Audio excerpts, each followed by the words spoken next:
Improve your footwork fast by practicing this daily for at least 10 minutes. Hello, Earthlings. Ultraviolet Ronald from the Bronx here. We're going to get right into it. The first thing we're going to be practicing is imagining that you have a jump rope going around your body.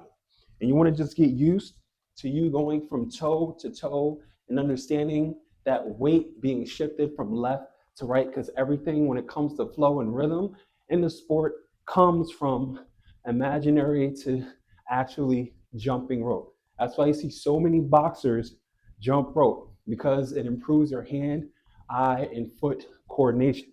So you can never neglect this. And you can go from heel to toe to toe, same time, crisscross, running in place, high knees. There's a whole bunch of things you can do while you're jumping rope to really increase your athleticism, your agility, and quickness when you're moving around in the ring. All right, now number 2, after you got the jumping rope down, now we're gonna get into that box stance.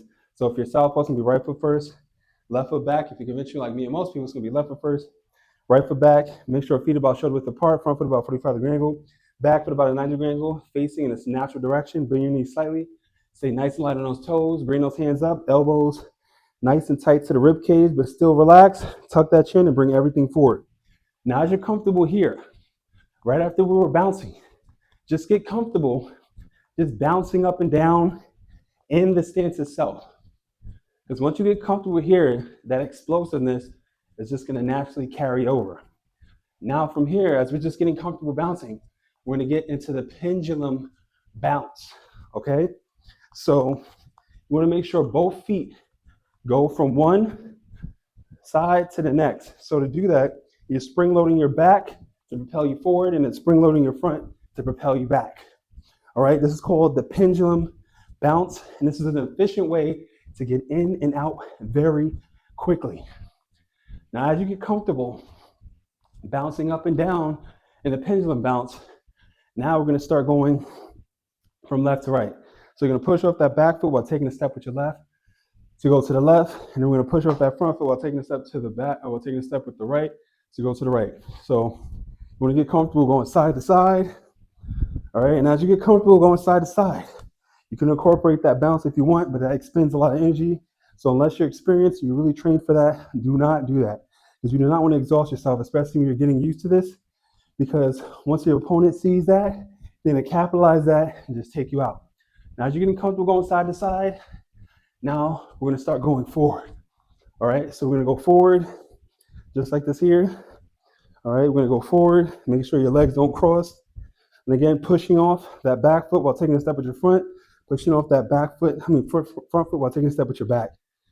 Now, as you're comfortable here, now we're going to incorporate the bouncing aspect with the linear and lateral movement by circling around, all right? So you want to get comfortable circling around. Everything has its purpose, because sometimes we have to duck, push them out, and then circle around them. So you got that up and down movement, side to side, bouncing around, and then circling around. Now, this is when it starts to get tricky when you're incorporating this. Now, we're getting back to that stance. Act as if you're walking. Just walking forward, okay? Just walking forward. Now, as you get comfortable walking forward, okay, and you're comfortable in the southpaw, and you're comfortable in the conventional stance, it makes it easier to get off when you need to and confuse your opponent, like, what? He could fight from both sides? Because that actually helps you out being ambidextrous with your footwork, especially in the sport. All right, and then after you get comfortable walking forward and walking back, then we're gonna get into the other part of it, which is fun. All right, so as you're walking forward and walking back, and say you have to back out quickly, you can get into that LStep. All right, so I'm here going forward, going back, backing up, LStep. So to do the LStep, I'm simply backing up, and my feet are scissoring to the right and circling around them. That's the whole purpose of the LStep. So if you feel like you're backed up in a corner real fast and you're about to hit the ropes, you're backed up, LStep to get out and keep that jab out to probe and get them out the way. Now, after you got that, we're going to get into the pivoting. Pivoting is very important to get on the outside or the inside of your opponent's defense to set up for a counter or to confuse them. All right, but you always want to make sure your head breaks the center line. So I'm here in the stance, and I'm going to step to the right. All right, you see my head broke the center line, and pivot from the hips, not from the arms. If I pivot from the arms, it's going to carry me over a little too far. So again, you see I'm in the stance. Feet is where they need to be. I'm stepping over my back foot, breaking that center line, keeping my head here, tucking that chin, and pivoting from the hips to go to the right. Now it's the same. They're coming over the cross, boom, stepping over to the side, and then coming on the outside of them. All right, again, just like that. And you want to work that and practice that as much as you can. Now, this is the most advanced when it comes to the footwork, but if you get this down, this will help you, especially in very tight situations. I know you've probably seen Canelo Alvarez do this a lot to get out the way. And he's very crafty and good at what he's doing when he does this. It's basically called the check step. So I'm here, all right, and you feel like you're backed in a corner. You see what I just did there? I stepped off in a 45-degree with my front foot. So my front foot steps while I lean back, keeping my guard up, and at the same time, this foot follows right behind and keeping my stance up. That's how you can confuse your opponent or throw a check hook in there. So I can throw a check hook in there and go right back to stance. All right, so I'm here, feel like they're cornering me and I need to get out. Come in with that check hook, keep my stance going. Now, again, if you want to advance fast and incorporate everything into this, the box step is the best way to go. So kind of like what everything we were doing here with the linear and lateral movement, and just understand that shifting of weight, the box step is taking 2 steps or 3 steps forward, 2 steps or 3 steps to the right, and then 2 steps or 3 steps back, and then back to that forward again. Because as you get comfortable right here, because everything is coming from here, as you get comfortable right here, everything will follow along.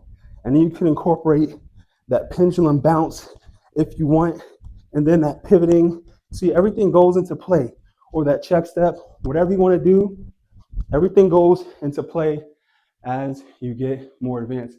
But you have to practice this daily. If you can jog, get that cardio up. That's the road work. You're jogging. You can work on your footwork jogging, playing around while you're jogging. All right, going back, whatever you want to do. You can play around jogging in that way and then apply that to the jumping rope. And then from the jumping rope, just try to stay sturdy and erect in your stance. Don't lean too far forward, don't lean too far back, and just get comfortable with your weight shifting from right to left to left to right as you're walking forward, back, right, left, or if you're circling around, just trying to maintain that balance. And as your footwork progresses, your punching ability, believe it or not, will actually get better.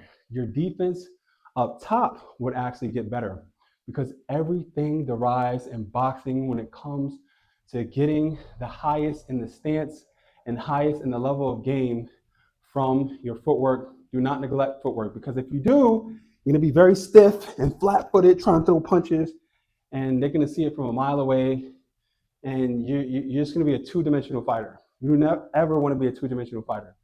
You want to have everything. You want to have defense. You want to have offense. You want to have footwork. You want to have IQ. You want to have punching power. Some people are not born with that, but you want to try to have everything, because when you're really versed in every plane, when it comes to the sport, it gets really hard for that person to take you out. Now, hopefully you found this video useful. Remember, practice at least 10 minutes a day from everything that I've shown you. Not each one for 10 minutes, but try to apply it. 1 minute here, 1 minute on this, 1 minute on this, or 2 minutes on that, equaling 20 minutes if you can. But practice it daily, and you'll find that everything else gets better as you get better with your balance. But the thing is, you got to have fun in the process and always be a student to the game. Now, thank you for joining me on this journey to the ultraviolet. And if you liked the video, please comment and subscribe, and always work towards becoming your greatest version.